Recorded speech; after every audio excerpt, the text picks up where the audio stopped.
Hello everyone. कैसे हैं आप सब? उम्मीद करता हूँ बहुत अच्छे होंगे। तो आज का हमारा वीडियो है रिटर्न ऑन इन्वेस्टमेंट और रिटर्न ऑन इक्विटी पर। ठीक है, तो रिटर्न ऑन इन्वेस्टमेंट क्या होता है, रिटर्न ऑन इक्विटी क्या होता है, उसके बारे में सबसे पहले हम लोग जान लेते हैं। कोई भी बिजनेस एक्टिविटी, कोई भी इकोनॉमिक बिजनेस एक्टिविटी ऐसी नहीं होती जो प्रॉफिट अर्न करना ना चाहे। उनका मेन मोटिव होता है प्रॉफिट को अर्न करना। तो उसी का रिलेशन कि एक बिजनेस ने कितना मनी स्पेंड किया अपने बिजनेस के ऊपर और वो साल के एंड में कितना उसे रिटर्न मिल रहा है, इन दोनों का रिलेशन दिखाने के लिए हमें इन फॉर्मूलाज का हेल्प लेना पड़ता है। ठीक है, तो एक मैं छोटी सी बात आपसे पूछूं, अगर मेरे को आप ये बताओ कि एक आपका बिजनेस है, एक बिजनेस में आपका जो इन्वेस्टमेंट था वो 1000 रुपीज का था। ठीक है, और साल के एंड में वो बिजनेस 400 रुपीज अर्न करता है। कितना अर्न कर रहा है? 400 रुपीज अर्न कर रहा है। और उसी के साथ में आपका एक बिजनेस और है जिसमें साल के अंदर उसने 1 लाख रुपए इन्वेस्ट किया और साल के एंड में उसको 10,000 रुपीज का प्रॉफिट अर्न हुआ।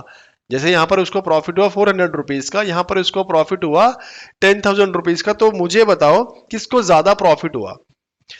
प्रॉफिट करेक्ट, आप बोलोगे सर 10,000 वाले को ज्यादा प्रॉफिट हुआ। लेकिन अगर मैं बोलूं कि कौन से बिजनेस में स्पेंडिंग के अकॉर्डिंग उसको अच्छा प्रॉफिट हुआ, स्पेंडिंग तो इसने 1000 की करी थी और उसे उसका 40% रिटर्न मिला है। कितना परसेंट रिटर्न मिला है? 40% रिटर्न मिला है। 40% तो पैसा वापिस आ गया प्रॉफिट के रूप में। लेकिन इस बिजनेस के अंदर उसने 1 लाख रुपीज इन्वेस्ट किया था और केवल 10,000 रुपीज ही वापिस आया है, या 10,000 रुपीज का ही प्रॉफिट हुआ है। तो यहां पर आपका जो रिटर्न आया है वो 10% आया, यहां पर जो रिटर्न आया 40% आया। तो इसी कंपैरिजन को समझने के लिए हमें इन फॉर्मूलाज का सहारा लेना पड़ेगा। तो चलिए शुरू करते हैं फिर से इस टॉपिक को कि ये फॉर्मूलाज किस तरह से काम करने वाले हैं और इन सब बातों के बारे में। ठीक है, मान लो एक यहां पर बिजनेस पर्सन है, उसका नाम है ईशा। करेक्ट, अब ईशा को अपना बिजनेस स्टार्ट करने के लिए, चलाने के लिए 10 लाख रुपीज की रिक्वायरमेंट है। कितने की कैपिटल की रिक्वायरमेंट है उसे? 10 लाख कैपिटल की रिक्वायरमेंट है। तो अब ईशा के पास खुद का जो पैसा है वो तो 4 लाख रुपए पड़ा है। तो अब क्या करेगी ईशा? बाकी का जो पैसा है जो बच गया आपका 6 लाख रुपए, क्योंकि उसको 10 लाख रुपए की रिक्वायरमेंट है अपना बिजनेस शुरू करने के लिए, चलाने के लिए। तो 4 लाख रुपए जो उसने अपना पैसा लगाया, उस पैसे को हम लोग बोलेंगे ऑनर्स फंड। क्या बोलने वाले हैं हम? उस पैसे को हम लोग बोलने वाले हैं ऑनर्स फंड। थोड़ा राइटिंग का देख लेना, इसलिए मैं बोल बोल के आपको पढ़ा रहा हूं। तो 4 लाख रुपीज इसका ऑनर्स फंड हो गया। इसी इसी ऑनर्स फंड को प्यार से इक्विटी भी बुलाया जाता है। आपको क्वेश्चन के अंदर ऑनर्स फंड ना दे करके इक्विटी दिया जाएगा। हो सकता है कि ये भी लिखा हो कि ईशा ने अपना खुद का पैसा कितना इन्वेस्ट किया, तो वो भी ऑनर्स फंड कहलाएगा। करेक्ट है, ऑनर फंड मतलब ऑनर का पैसा। और दूसरा सोर्स क्या होगा? 4 लाख रुपए उसने खुद का लगाया और 6 लाख रुपए उसने बाहर से उधार लिया। जो बाहर से पैसा उधार लिया वो कहलाएगा हमारा आउटसाइडर्स फंड। ये बात समझ में आती है। और आउटसाइडर फंड के अंदर क्या करेगी? वो लोन लेगी। ठीक है, मेजरली आपके क्वेश्चन के अंदर लोन नजर आएगा। वैसे आउटसाइडर फंड के अंदर कई सारे फंड और भी आते हैं, डिवेंचर्स आता है, पब्लिक डिपॉजिट्स आते हैं, बॉन्ड्स आते हैं। लेकिन आपको वो अभी आपको जरूरत नहीं है आपके क्वेश्चंस के अंदर। अभी आप जानो कि बाहर से उसने जो पैसा उधार लिया वो कहलाएगा लोन। ठीक है, और लोन को हम लोग प्यार से डेट भी बुलाते हैं। देखो मैंने स्पेलिंग लिखी है DEBT। तो इसको हम लोग डेप्ट नहीं बोलेंगे, इसको बोलेंगे हम लोग डेट। करेक्ट है, समझ में आती है ये बात? अब देखो इक्विटी आपका आ गया, लोन आपका आ गया। आपको क्वेश्चन के अंदर इक्विटी और लोन नजर आएगा। अब छोटी सी बात और मैं आपको बता देता हूं, क्वेश्चन में आपको अलग अलग टर्म से भी कुछ कुछ नजर आएगा। इक्विटी का मतलब हो गया ऑनर्स फंड, लोन का मतलब हो गया आउटसाइडर्स फंड। अब क्वेश्चन के अंदर आपको मैं ये पूछूं कि इस ईशा के बिजनेस के अंदर टोटल कैपिटल एम्प्लॉयड कितना था? अगर मैं ये पूछूं कि ईशा के बिजनेस के अंदर टोटल कैपिटल एम्प्लॉयड कितना था, तो आप क्या बताओगे? आप बोलोगे सर टोटल कैपिटल एम्प्लॉयड तो 10 लाख रुपीज था। इसका मतलब है कि इक्विटी प्लस लोन दोनों को मिला के क्या बन जाता है? Total capital employed. यहां तक बात समझ में आती है? अब इसके एक दो नाम और भी होते हैं, अगर आपके क्वेश्चन में नजर आ जाते हैं तो इसको टोटल इन्वेस्टमेंट भी बोला जाता है, ठीक है। इसको और किस नाम से बुलाया जाता है, आपको टोटल कैपिटल एम्प्लॉयड ना दिया दे करके कैपिटल एम्प्लॉयड भी दिया जा सकता है, ठीक है। और क्या हो सकता है, इसको खाली कैपिटल भी लिखा जा सकता है। तो ये कई सारे नाम आपको क्वेश्चन के अंदर दिखाई दे सकते हैं। तो इसका सबका मतलब ये होता है कि जितना भी टोटल इन्वेस्टमेंट हुआ है वो सारा का सारा पैसा total capital employed, total investment, capital employed और कैपिटल कहलाएगा। क्वेश्चन के अंदर आपको इक्विटी नजर आता है तो वो ओनर्स फंड है, लोन नजर आता है तो वो आउटसाइडर फंड। क्लियर है यहां तक आपको बात। और इसी तरह से आपका निकल के आता है कैपिटल एम्प्लॉयड, जो कि मुझे फॉर्मूला में रिक्वायर्ड है। आपका यहां पर हमने कैपिटल एम्प्लॉयड निकाल लिया, इक्विटी का मतलब बता दिया हमने, यहां पर इक्विटी निकाल लिया, ठीक है। अब हम जानते हैं कि हमें क्वेश्चन के अंदर नेट प्रॉफिट कैसे निकालना है, नेट प्रॉफिट आफ्टर टैक्स कैसे निकालना है।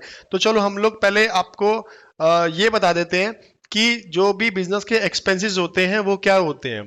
तो आपको इतना तो पता है कि आप लोगों ने क्लास 7th 8th में जरूर पढ़ा होगा कि हम लोग प्रॉफिट कैसे कैलकुलेट करते हैं। सर प्रॉफिट कैलकुलेट करने के लिए सेलिंग प्राइस में से कॉस्ट प्राइस माइनस करते हैं, ये तो सबको ही पता होगा, करेक्ट है। तो यही तो हमें निकालना है, प्रॉफिट कैसे निकालना है, सेल्स में से जब मैं कॉस्ट माइनस करूंगा तो मेरा प्रॉफिट निकल के आता है। तो हमें ये कंपोनेंट जानना है कि यहाँ पर जो मेरी कॉस्ट है वो मैं कैसे निकाल सकता हूँ। तो कॉस्ट के अंदर बच्चों आपने इकोनॉमिक्स में भी पढ़ा होगा, आपने हर जगह पढ़ा होगा, कॉस्ट के अंदर दो तरह के खर्चे ही इंक्लूड होते हैं केवल।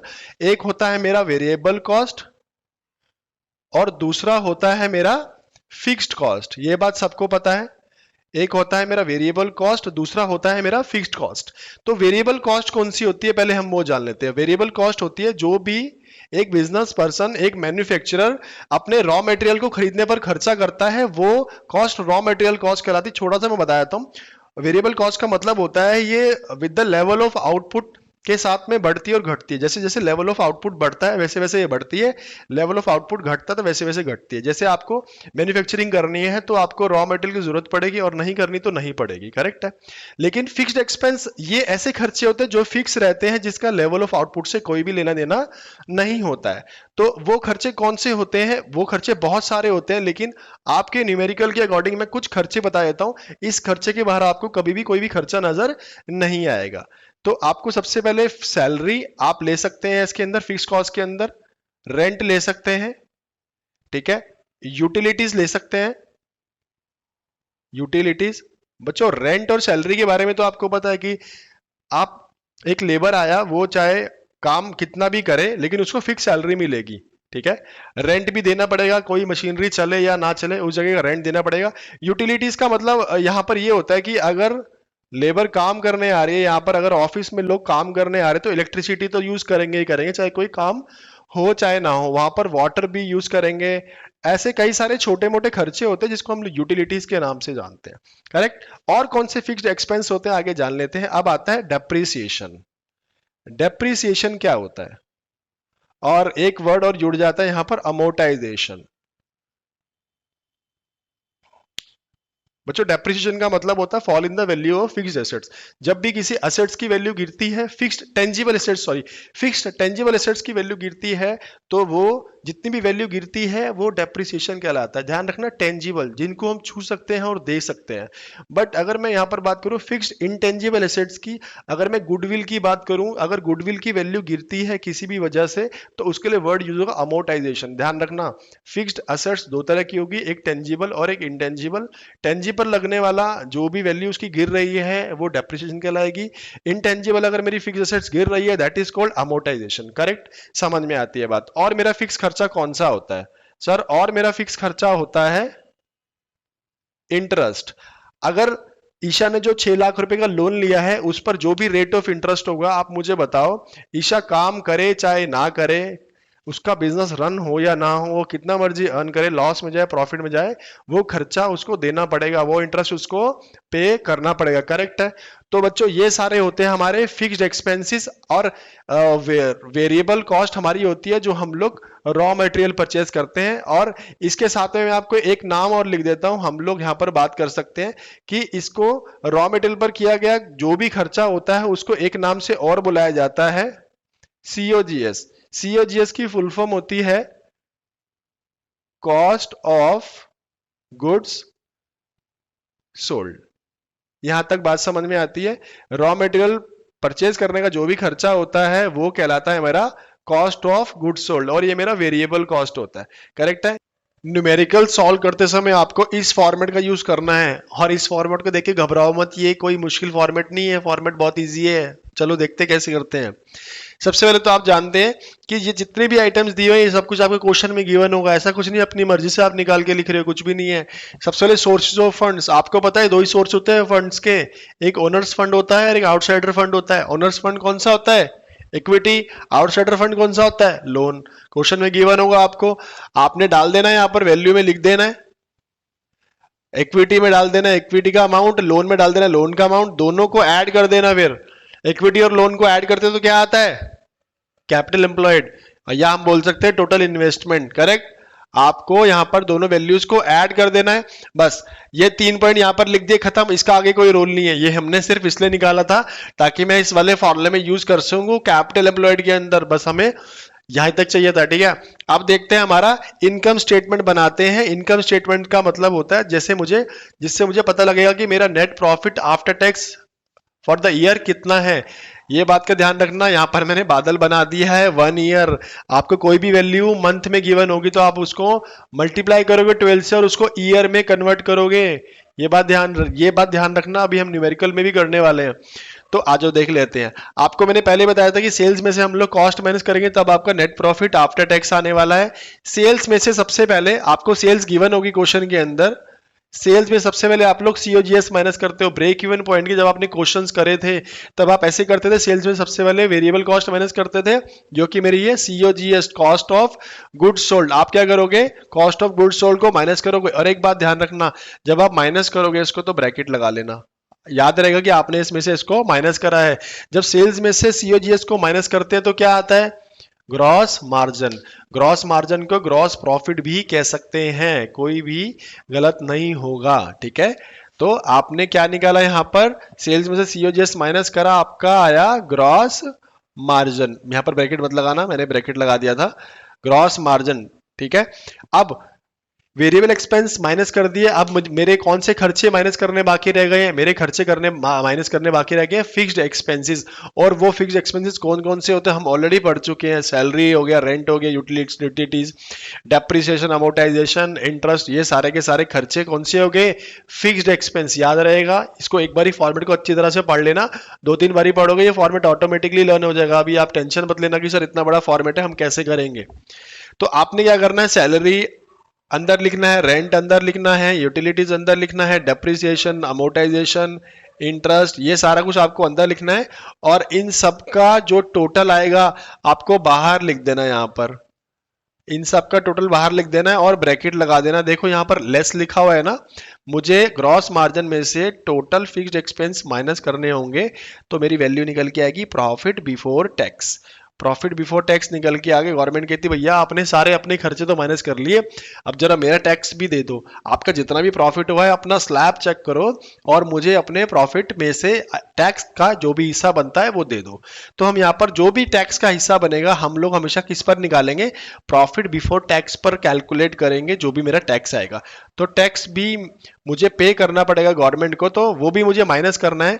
लास्ट में जाकर के मेरा आएगा नेट प्रॉफिट आफ्टर टैक्स। मैंने यहाँ पर प्रॉफिट आफ्टर टैक्स लिखा है, नेट प्रॉफिट आफ्टर टैक्स भी बोलते हैं इसको, और नेट इनकम भी बोलते हैं। अगर आपको क्वेश्चन में पूछ ले कि नेट इनकम निकालो तो आप नेट इनकम भी आप इसको बोल सकते हो। जो भी value I directly return on investment में पुट कर देंगे। नेट NPAT का मतलब होता है net profit after tax. Exam में आपको शॉर्ट फॉर्म्स यूज नहीं करनी है, ये मैं यूज कर रहा हूं, आपको बिल्कुल भी यूज नहीं करनी है।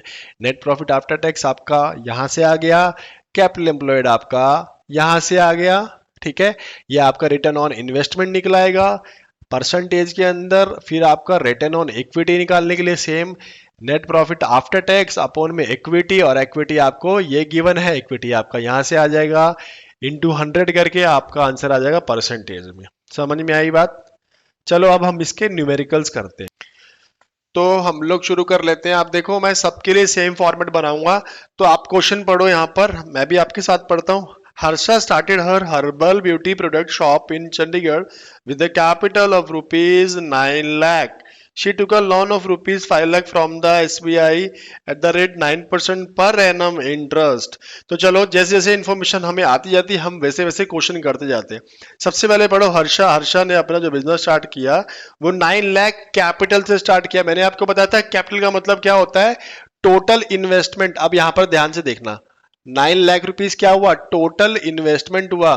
तो टोटल इन्वेस्टमेंट के दो पार्ट निकल के आते हैं, या मैं बोलूं कैपिटल एम्प्लॉयड. हाँ, तो कैपिटल एम्प्लॉयड के दो पार्ट निकल के आते हैं. एक निकल के आता है इक्विटी, जो हमने अभी पहले भी करा था. दूसरा पार्ट निकल के आता है लोन. करेक्ट.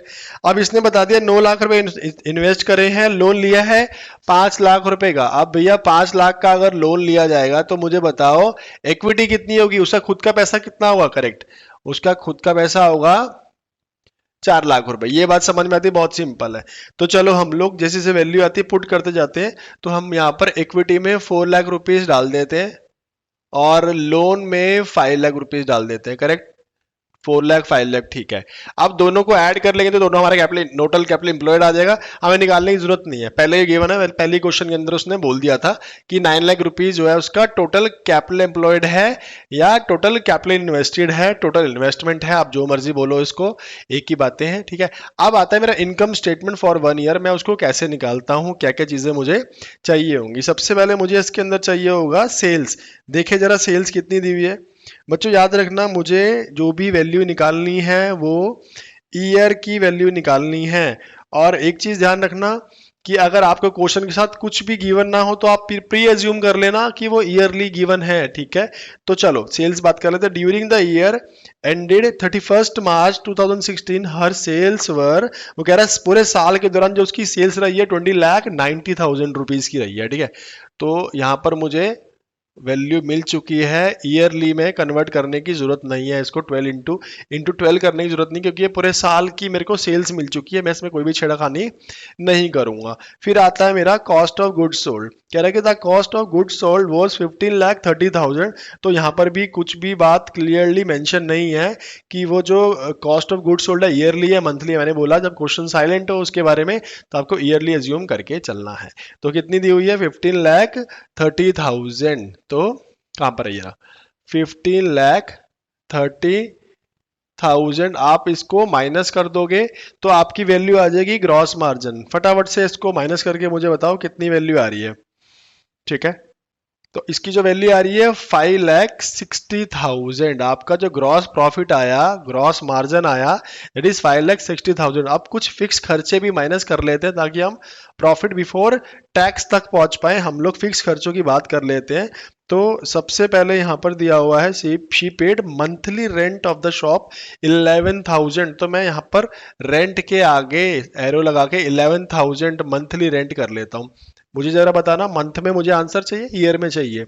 रेंट तो मंथली दिया हुआ है, तो ईयर का रेंट निकालने के लिए मुझे क्या करना पड़ेगा. एक महीने का रेंट यदि 11,000 रुपये है तो पूरे साल का रेंट निकालने के लिए मुझे 11,000 को इंटू करना पड़ेगा 12 से, जब जाकर के मेरा पूरे साल का रेंट निकल के आएगा, जो आएगा 1,32,000 रुपये, 1,32,000 रुपीज. करेक्ट. नेक्स्ट क्या आता है, रेंट दे दिया, मंथली सैलरी भी देती है वो 25,000 अपने एम्प्लॉयज को. बहुत बढ़िया, बढ़िया सैलरी दे रही है 25,000 मंथली सैलरी. अगर मंथली सैलरी ये दे रही है इंटू 12 करके तो पूरे साल की सैलरी कितनी हो जाएगी, पूरे साल की जो सैलरी हो जाएगी जो वो पे करेगी दैट इज 3 लाख. बहुत छोटा छोटा लिखा जा रहा है यहाँ पर, आप देख लेना, मैं बता भी रहा हूँ आपको साथ साथ. 3 लाख सैलरी हो गया, रेंट हो गया 1,32,000. करेक्ट. उसके बाद देखिए कुछ यूटिलिटीज डेप्रिसिएशन वगैरह कुछ दिया हुआ है क्या. सैलरी दे दिया, रेंट दे दिया. अब आती है बात यूटिलिटीज में कुछ भी नहीं है, डैश डाल दो. डेप्रिसिएशन दिया हुआ है क्या सर, डेप्रिसिएशन भी नहीं दिया हुआ तो हम इसको डैश डाल देते हैं. हाँ सर, इंटरेस्ट दिया हुआ, अभी थोड़ी देर पहले बात हुई थी कि जो ये लोन लिया गया एसबीआई से ये किसी पर्टिकुलर रेट ऑफ इंटरेस्ट पे लिया गया 9% पर एनम. पर एनम का मतलब होता है कि ईयरली 9% इंटरेस्ट देना पड़ रहा. तो 5 लाख का अगर आप लोग 9% निकालते हो तो वैल्यू आ जाएगी 45,000. लेकिन मैं बता देता हूँ यहाँ पर आपको इंटरेस्ट कैलकुलेट करने के लिए 9/100 इंटू 5 लाख जो भी उसने लोन लिया है। तो जब इसकी वैल्यू कैलकुलेट करोगे तो 45,000 इसकी वैल्यू आ जाएगी, ठीक है। 45,000, हाँ 45,000 वैल्यू आ गई, और 45,000 आप इसको अंदर में लिख लेना। आप तीनों वैल्यूज को ऐड करोगे और आपकी वैल्यू टोटल एक्सपेंस के नाम पर यहां पर आ जाएगी। तो इसकी टोटल वैल्यू कितनी बनी? तो इसकी टोटल वैल्यू बनेगी 3,45,000, 4,45,000, 4,77,000, 4,77,000 इसकी वैल्यू बनेगी, जो कि मुझे माइनस करनी। जब मैं 4,77,000 माइनस करूंगा 5,60,000 में से, तब मेरी वैल्यू निकल के आएगी। कितनी वैल्यू आ जाएगी? माइनस करेंगे तो 83,000, ठीक है। अब मुझे क्या करना है? मुझे टैक्स पे करना है। गवर्नमेंट बोलेगी फटाफट से अपना प्रॉफिट देखो और अपना स्लैब चेक करो और फटाफट से टैक्स पे करने आ जाओ। तो टैक्स हमेशा किस पर निकलता है? याद रखना, प्रॉफिट बिफोर टैक्स पर। तो टैक्स भी गिवन है, यहाँ पर टैक्स गिवन है 30%। तो आपको 30% टैक्स पे करना है। 30 अपॉन में 100, मैं यहीं पर कैलकुलेट कर देता हूँ, इनटू में 83,000। आप यहीं पर भी कैलकुलेट कर सकते हो, इसके लिए वर्किंग नोट की अलग से रिक्वायरमेंट नहीं है। तो आप 30% 83,000 का कैलकुलेट करोगे तो आपकी वैल्यू आएगी 24,900। 24,900। तब आप इसमें से 83,000 में से ये माइनस करोगे, तब आपका आएगा नेट प्रॉफिट आफ्टर टैक्स, जो कि आपका आएगा 58,100। चलो जी, मुबारक हो, आपका ये भी आ गया, ठीक है। तो हम इस क्वेश्चन के अंदर return on equity find out कर लेते हैं। रिटर्न ऑन इन्वेस्टमेंट आपने निकालना और मुझे बताना कमेंट बॉक्स में कि आपका रिटर्न ऑन इन्वेस्टमेंट कितना आ रहा है, ठीक है। तो रिटर्न ऑन इक्विटी हम लोग निकालते हैं, net profit after tax, that is 58,100 upon में इक्विटी। इक्विटी वहां से ले लेंगे, 4 लाख रुपीस की इक्विटी हुई यहाँ पर, इंटू 100। तो जब आप इसकी वैल्यू को मल्टीप्लाई करोगे तब आपकी वैल्यू आ जाएगी 14.525%। आप ध्यान रखना, इसका आंसर हमेशा परसेंटेज में ही गिवन होगा। क्लियर है ये बात? समझ में आया ये क्वेश्चन हमने कैसे निकाला? तो आप मुझे ROI के बारे में बताओगे, रिटर्न ऑन इन्वेस्टमेंट कैसे निकलेगा, और इसका आंसर क्या है कमेंट बॉक्स में मुझे बताना है। नेक्स्ट क्वेश्चन आता है, you have started a beauty parlor business and you spent 5 lakh to open the parlor, of which you invested 3 lakh and of your own money and borrowed a loan for rupees 2 lakh। चलिए बात कर लेते हैं। उसने बोला कि आपने 5 लाख रुपए इन्वेस्ट किए अपने बिजनेस में, जिसमें से आपका खुद का पैसा कितना था? आपका खुद का पैसा था 3 लाख रुपए, और आपने लोन कितना लिया? सर लोन लिया 2 लाख रुपए। तो आपका 3 लाख इक्विटी हो गया, 2 लाख आपका क्या हो गया? Borrowed fund. मैं इसको लोन लिख लेता हूँ, लोन ही बोला है वहां पर। और टोटल करेंगे तो वो आपकी क्या वैल्यू निकल के आएगी? टोटल करेंगे तो आपकी वैल्यू निकल के आएगी कैपिटल एम्प्लॉयड। ये तो डायरेक्ट क्वेश्चन है, ठीक है। तो आप लोग पुट कर लेते हैं वैल्यूज। सबसे पहले यहां पर इक्विटी कितनी है? यहां पर 3 लाख रुपए की, 3 लाख की यहां पर इक्विटी हो गई, 2 लाख का लोन हो गया। टोटल आपका टोटल कैपिटल इन्वेस्टेड कितना हो गया? 5 लाख। यहां तक बात समझ में आती? तो हमने पहले भी करा, ये तो बहुत इजी है। चलो इनकम स्टेटमेंट की बात कर लेते हैं और प्रॉफिट निकाल लेते हैं, ठीक है। सबसे पहले हमारे को यहाँ पर दिया हुआ इंटरेस्ट रेट पर एनम 4%। चलो मैं इंटरेस्ट रेट को यहाँ पर लिख देता हूँ, जैसे पहले वाले क्वेश्चन में भी लिखा था। उसके बाद सेल्स रेवेन्यू पर मंथ। बच्चों ध्यान रखना, मुझे ईयर की स्टेटमेंट चाहिए। अब मैं छेड़खानी करने वाला हूँ। मुझे 1 महीने का सेल्स दिया हुआ, मुझे 12 महीने का चाहिए। 1 महीने का सेल्स दिया हुआ 35,000 और मुझे पूरे 12 महीने का सेल्स चाहिए। तो मैं 35,000 इंटू 12 करने वाला हूं। जब मैं 35,000 इंटू 12 करूंगा तो वैल्यू आएगी 4,20,000 रुपीज। करेक्ट है? समझ में आती है ये बात? पहले बताया था कि मुझे ईयर का चाहिए, तो मैं ईयर का निकालूंगा सारी की सारी वैल्यू, मुझे मंथ से कोई मतलब नहीं है। नेक्स्ट आता है सेल्स निकालने के बाद कॉस्ट ऑफ गुड्स सोल्ड दिया हुआ है 10,000 रुपीज पर मंथ। ये भी मुझे पर मंथ दिया हुआ, मुझे ये भी ईयर बेसिस पर निकालना है। तो जब मैं इन दोनों का मल्टीप्लाई करूंगा तो वैल्यू आएगी 1,20,000। अब 4,20,000 में से 1,20,000 आपको माइनस करने, तो आपके ग्रॉस मार्जिन आ जाएगा और आपका ग्रॉस मार्जिन निकलेगा 3 लाख रुपए। समझ में आई बात। अब कुछ फिक्स एक्सपेंसेस देख लेते हैं जो मुझे माइनस करने होंगे, जो मुझे साल के निकालने में ध्यान रखना से पक्का क्वेश्चन के अंदर ये पर मंथ ही दिए होंगे। तो फिक्स एक्सपेंस दिए हुए 15,000 रुपए पर मंथ। तो लेकिन देखो 15,000 रुपए के अंदर उसने बोला हुआ है कि 7,000 सैलरी और यूटिलिटी 8,000। तो अब कहीं सोचना कि 15,000 में अलग से लिख दूं, 7 अलग से लिख दूं, 8 अलग से लिख दूं, नहीं। 15,000 तो उनका बोला हुआ टोटल, किसका, सैलरी और यूटिलिटी का मिला करके। अब इन्होंने यहाँ पर दिया पर मंथ, सैलरी कितनी है पर मंथ, 7,000। बच्चों 7,000 अगर मुझे पर मंथ दी हुई है, मुझे ईयर का निकालना तो इंटू 12 करना पड़ेगा। 12 7 84, 84,000 रुपीज मेरी सैलरी। 84,000 लिखा है यहाँ पर, ठीक है, मैं इसको हटा देता हूँ, 84,000, ठीक है। और मेरे को क्या दिया हुआ है यहाँ पर, रेंट एंड यूटिलिटीज, एक साथ ही वर्ड यूज किया हुआ है, तो हम लोग इस रेंट एंड यूटिलिटीज को एक साथ ले लेते हैं, अलग अलग नहीं लिखेंगे। कितना दिया हुआ है रेंट एंड यूटिलिटीज, 8,000। 8,000 इंटू 12, ये भी मुझे 12 महीने का निकालना है, 96,000। यहां तक भी क्लियर हुआ। डेप्रिसिएशन दिया हुआ क्या सर, डेप्रिसिएशन दिया हुआ ₹1,000। बच्चों ध्यान देना, मैंने आपको बोला था कि व्हेन क्वेश्चन इज साइलेंट तो आपको ये एज्यूम करना है कि आपका जो भी वैल्यू है वो ईयरली है, आपको मल्टीप्लाई 12 करने की रिक्वायरमेंट यहाँ पर नहीं है। तो आपका 1000 का डेप्रिसिएशन भी दिया हुआ है। अब लास्ट आता है इंटरेस्ट, मेरा फिक्स खर्चा। अब इंटरेस्ट की बात करते तो इंटरेस्ट मैंने आपको पहले बताया कि आपका वो लोन पर ही लगेगा इंटरेस्ट। तो आपका इंटरेस्ट निकालने का वैल्यू क्या आएगा, 4 अपॉन में 100 इंटू में 2 लाख। अगर मैं इसका 4% कैलकुलेट करता हूं तो मेरी वैल्यू आती है 8,000। तो मैंने यहाँ पर, आपने पता क्या करना, आप लोग यहाँ पर वर्किंग नोट डाल देना अगर आपको वहां पर वैल्यू समझ में नहीं आती कैसे कैलकुलेट करनी है नीचे, क्योंकि यहाँ पर कई बार जगह कम रहती है। तो मैं यहाँ पर डालता हूँ वर्किंग नोट नंबर 1, तो मेरी वैल्यू निकल के आ गई 8,000 रुपीज। आप इन सब का टोटल कर लेंगे और वैल्यू यहाँ पर लिखेंगे तो वैल्यू आएगी 1,70,000, 1,80,000, 1,89,000। तो 1,89,000 टोटल फिक्स्ड एक्सपेंसेस हो गए आपके। अब आपको क्या करना है, जैसे कि हम पहले कर रहे हैं, ग्रॉस मार्जिन में से टोटल फिक्स एक्सपेंसेस माइनस करेंगे तो प्रॉफिट बिफोर टैक्स निकल के आएगा। प्रॉफिट बिफोर टैक्स निकल के आएगा हमारा 1,1,000, ठीक है।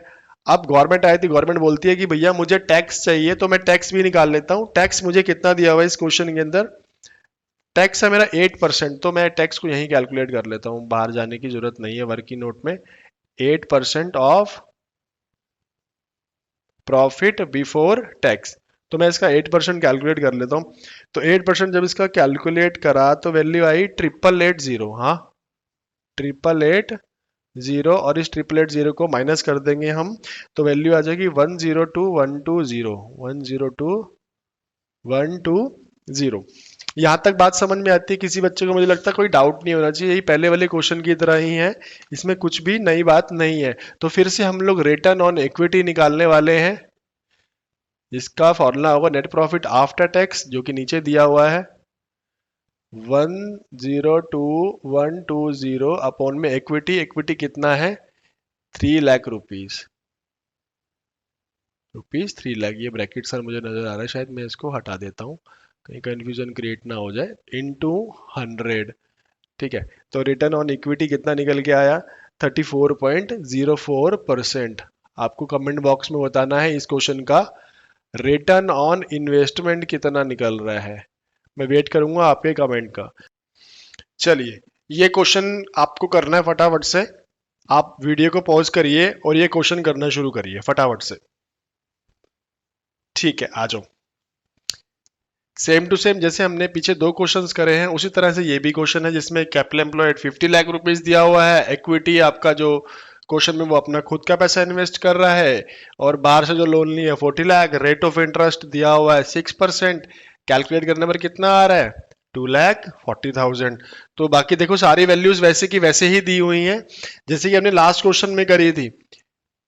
सेल्स आपको मंथली दी हुई है 20 lakh rupees per month, into 12 करके 2.4 करोड़ आपने ईयर की सेल्स निकालनी है, less cost of goods sold 10 lakh rupees per month दिया हुआ इंटू 12 करके आपको 1.2 CR आपका आ जाएगा पूरे साल का। फिर ये आप ये माइनस करेंगे, ग्रॉस मार्जिन 1.2 CR, ठीक है। और फिर जब फिक्स एक्सपेंसेस ढूंढेंगे तो आपको सिर्फ सैलरी मिलेगा इसके अंदर और इंटरेस्ट मिलेगा। सैलरी आपका यहाँ पर दिया हुआ है 2 लाख रुपीज पर मंथ, पूरे साल की सैलरी निकालेंगे इंटू 12 करके तो वो आ जाएगी 24 लाख। रेंट दिया नहीं हुआ, यूटिलिटीज है नहीं, डेप्रिसिएशन भी नहीं है, इंटरेस्ट हमने ऑलरेडी कैलकुलेट कर लिया है 2,40,000 रुपए, तो मैंने यहाँ पर 2.4 लाख लिख दिया। दोनों को ऐड करेंगे 26.4 लाख।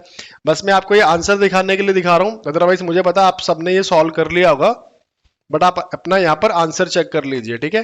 फिर देन प्रॉफिट बिफोर टैक्स निकल के आया, टैक्स आपका है 18%, किस वैल्यू का? नेट प्रॉफिट बिफोर टैक्स का आपने 18% निकाला तो यह है 16,84,800।